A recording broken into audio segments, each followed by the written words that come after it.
C'est entendu. Pour la version française, j'ai adopté un style de thriller technologique à la fois froid et percutant. Le français se prête magnifiquement à la narration de mystères d'État, utilisant un vocabulaire riche qui souligne l'ampleur du complot tout en conservant une précision chirurgicale pour les termes scientifiques. Voici la traduction intégrale en français. Titre d'impact, titulo de impacto. Le tableau des 13, le silence d'Huntsville. Au quadro dos 13, au silencio de Huntsville. Texte principal. Texte principal. Imaginez posséder la clé pour libérer l'humanité de sa dépendance aux combustibles fossiles. Une technologie capable d'ignorer les lois de la gravité et de voyager parmi les étoiles en quelques fractions de secondes. Maintenant, imaginez que cette découverte soit, en réalité, votre arrêt de mort. En 2022, une jeune et brillante ingénieure nommée Amy Eskridge a été retrouvée morte. Le verdict officiel des autorités de Huntsville fut le suicide. Mais ce que les journaux n'ont pas dit, c'est qu'Amy a laissé derrière elle une traînée d'enregistrements audio terrifiants qui racontent une histoire bien différente. Dans l'un d'eux, enregistré au milieu de la nuit avec le son d'une respiration haletante et le clic métallique de serrures forcées en arrière-plan, elle disait clairement « Ils sabotent mon laboratoire. Ils entrent ici quand je ne suis pas là. Ils manipulent mes prototypes et effacent mes calculs. S'il m'arrive quelque chose, ce n'était pas un accident. » Aujourd'hui, en 2026, l'affaire Amy Eskridge n'est plus un mystère isolé et oublié. Elle est devenue la pièce centrale d'un puzzle sinistre connu sous le nom de « Tableau des 13 ». Une séquence de morts, de disparitions inexpliquées et d'accidents fatals qui a frappé l'élite de la science mondiale ces derniers mois. Du MIT à la NASA, les génies qui validaient la technologie d'Amy sont éliminés un par un dans une opération de nettoyage sans précédent. Préparez-vous, car ce que vous allez voir maintenant est la preuve qu'un nettoyage est en cours au cœur du complexe militaro-industriel. Pour comprendre le carnage, nous devons comprendre qui était Amy Eskridge. Elle n'était pas une théoricienne d'Internet ou une passionnée de complot.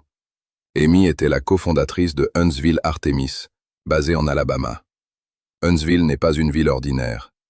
Elle est connue mondialement comme la cité des fusées, un endroit où le silence s'achète avec des budgets se chiffrant en milliards de dollars du Pentagone et où l'intelligence est surveillée de près. C'est le nid où la NASA et le département de la Défense cachent leurs projets les plus obscurs, sous des couches de bureaucratie et de sécurité maximale. C'est là qu'Amy a développé quelque chose que le gouvernement tentait de cacher depuis des décennies.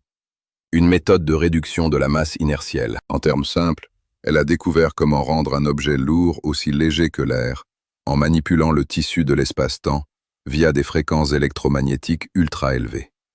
Mais Amy a commis une erreur fatale pour le système. Elle voulait que cette technologie soit publique. Elle croyait que l'énergie libre sauverait la planète de la destruction environnementale et de l'esclavage financier imposé par les élites pétrolières. Le cercle de protection qui a été détruit juste après sa mort a commencé avec Nuno Loureiro, un maître de la fusion nucléaire du MIT qui a été abattu en 2025 lors de ce que la police a qualifié de tentative de vol dans une ruelle sombre de Boston. Mais les caméras de sécurité de la rue ont subi une panne technique exactement au moment des tirs, et rien n'a été dérobé aux scientifiques. Nuno était vital, car le moteur d'Amy nécessitait une densité d'énergie immense, ce qu'une batterie ordinaire ne pourrait jamais fournir. Nuno avait mis au point un réacteur à fusion compact de la taille d'une valise de voyage. Sans Nuno, le moteur d'Amy n'est qu'un morceau de métal inerte sans cœur énergétique pour battre. Peu après est venue Elena Volkova, une spécialiste de l'antimatière russe naturalisée américaine, décédée dans un accident d'avion juste après une conférence privée sur la physique des particules à Genève. Des témoins disent que l'avion s'est simplement désintégré en plein vol, sans aucune explosion préalable. Elena travaillait sur la stabilisation des isotopes lourds. Elle était la seule capable de créer le revêtement magnétique qui empêcherait le réacteur de Nuno d'exploser au contact de l'air ou de la structure même du vaisseau. Avec sa chute, le secret du confinement d'énergie a été enterré sous des décombres fumants. Le troisième pilier était Marcus Thorne, un géologue et expert en minéraux rares qui a disparu en Afrique en 2026 alors qu'il cherchait des gisements de minéraux exotiques. Thorne n'était pas là par hasard.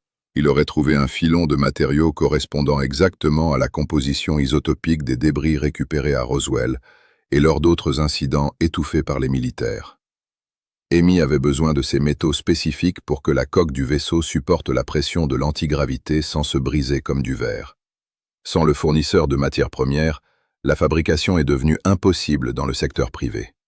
La mort d'Amy en 2022 a été le signal de départ de cette réaction en chaîne mondiale. Après son suicide mal expliqué, des documents divulgués par Wikileaks et des informateurs du Congrès montrent que le laboratoire d'Amy a été la cible d'un ordre de sécurité nationale classifié des semaines avant sa mort. Tous ses prototypes physiques et ses notes originales ont été confisqués par des hommes en costume sombre sans identification, arrivés dans des camions blindés au milieu de la nuit. Le nettoyage s'est étendu à Jason Thomas, spécialiste de la biodéfense et des rayonnements non ionisants, retrouvé noyé dans une piscine peu profonde de sa maison de campagne en 2026. Thomas était le seul scientifique capable de protéger le corps humain des radiations gamma et des champs de torsion émis par les moteurs à distorsion d'Amy. Il développait des combinaisons et des blindages internes permettant à des pilotes humains de survivre à l'intérieur de ces vaisseaux sans que leurs organes ne soient liquéfiés par l'accélération instantanée qui ignore l'inertie. Sans lui, la technologie devient une arme de suicide pour n'importe quel pilote. David Arndt, un généticien de renom qui étudiait l'impact de la manipulation du temps sur l'ADN humain, est mort dans un accident de voiture où des experts indépendants ont découvert que les freins avaient été sectionnés par un laser de haute précision. Arndt était sur le point de publier une étude liant la technologie d'Amy à la possibilité d'une régénération cellulaire accélérée, suggérant que le voyage spatial UAP impliquait un état de suspension biologique que le gouvernement voulait breveter à des fins d'immortalité militaire. Karl Grillmer, un astronome vétéran, a été assassiné dans son propre observatoire, juste après avoir détecté une flotte d'objets ayant la même signature thermique que le moteur d'Amy en orbite autour de la Lune. Il a prouvé que la technologie d'Amy était déjà utilisée dans l'espace par une faction non officielle du gouvernement, une civilisation dissidente qui opère au-dessus des lois internationales. Il existe un détail technique dans ces décès qu'aucun expert officiel ne parvient ou n'ose expliquer logiquement. Le cas de Liang Wang, le génie derrière les processeurs de lumière et la photonique intégrée. Il a été empoisonné chez lui avec une substance neurotoxique rare qui ne laisse aucune trace. Quand son corps a été retrouvé, son laboratoire était intact et verrouillé de l'intérieur. Sauf pour une chose. Tous ses serveurs et disques durs avaient été démagnétisés par une impulsion électromagnétique directionnelle si précise qu'elle n'a pas affecté les lumières de la maison, ni le téléphone dans la poche du scientifique. Comment effacer une recherche numérique sans laisser de traces d'intrusion? La réponse réside dans des armes à énergie dirigée dont le public n'imagine même pas l'existence. Sarah Jenkins, la plus grande cryptographe de notre génération, est morte d'un arrêt cardiaque soudain à 30 ans, alors qu'elle travaillait sur son poste de travail. Sarah avait découvert que le code de contrôle de ces objets n'était pas basé sur des langages binaires, mais sur des fréquences de résonance d'ondes cérébrales humaines. Elle traduisait l'interface pour que des humains puissent piloter les vaisseaux par la seule force de la pensée focalisée. Quelques heures après avoir envoyé un email disant qu'elle avait enfin compris comment l'esprit fusionne avec la machine organique, elle s'est effondrée morte sur son clavier, le visage marqué par une expression de pure terreur. Il y a aussi la disparition de la mathématicienne Monica Reza. Son compte bancaire a été vidé en quelques secondes par une attaque informatique d'État, son identité effacée de tous les registres. Son appartement a été retrouvé totalement vide. Même l'odeur de sa présence avait été supprimée, comme si elle n'avait jamais existé. Monica avait découvert une anomalie mathématique dans la thermodynamique qui permettait d'extraire une énergie infinie du vide quantique. La preuve que la crise énergétique mondiale est un mensonge financier pour un contrôle total des populations. L'anomalie la plus grande de toutes est le général McCasland, le gardien des matériaux physiques originaux, récupéré sur des vaisseaux d'origine inconnue. Il a disparu d'une base militaire de haute sécurité en 2025. Il était le pont secret qui fournissait les matériaux originaux à Amy. Il n'y a aucune trace de sa sortie. Les caméras ont subi un écran noir d'exactement 14 minutes. Il n'a laissé derrière lui que son uniforme parfaitement plié sur la table en chaîne. Nous ne parlons pas de crimes isolés. Nous parlons d'une dissonance cognitive programmée pour maintenir la race humaine dans une enfance technologique perpétuelle. Pourquoi le système n'a-t-il pas acheté ces scientifiques? La réponse est que certains génies comme Amy et Nuno avaient des principes que l'argent ne peut corrompre. Ils voulaient un monde meilleur, pas un compte bancaire plus rempli dans un monde en flammes. La théorie du cartel de l'énergie suggère que la technologie d'Amy rend tout le réseau électrique mondial obsolète du jour au lendemain. Cela détruirait le système financier basé sur le pétrole et le contrôle de la rareté qui alimente les guerres. Le nettoyage des 13 a été une liquidation de cerveau pour garantir que le pouvoir reste entre les mains des mêmes personnes. Une autre théorie inquiétante dit que le Pentagone a appliqué le protocole de la Terre brûlée. S'il ne pouvait pas garantir le contrôle exclusif de l'antigravité à des fins de domination militaire absolue, alors personne au monde n'aurait le droit de l'utiliser à des fins civiles ou pacifiques. Amy Eskridge était une visionnaire qui a payé le prix fort pour avoir cru que la science devait être un bien commun de l'humanité. Sa mort et la disparition de ses 12 autres esprits brillants est le crime du siècle. Mais les idées sont comme des virus qui se propagent dans l'ombre. Le dossier Omega continue de circuler sur des serveurs cryptés du Deep Web.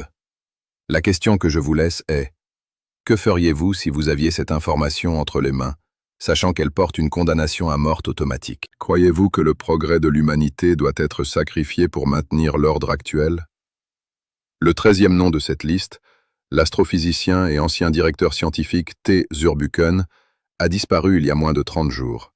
Il était la dernière autorité officielle qui aurait eu le courage de confirmer la validité des découvertes d'Amy devant un tribunal international. Avec lui, le silence est revenu régner dans les couloirs froids de Huntsville. Partagez cette connaissance tant qu'elle est encore accessible. L'algorithme essaiera de cacher cette vidéo et de faire taire cette voix. Mais notre soif de justice est ce qui maintient la flamme de la révolution allumée. Je suis votre enquêteur, et c'était les dossiers occultes. Restez vigilants. Le prochain nom sur la liste pourrait être n'importe qui osant regarder le ciel et demander « Pourquoi sommes-nous encore coincés ici ?» À la prochaine, s'ils le permettent.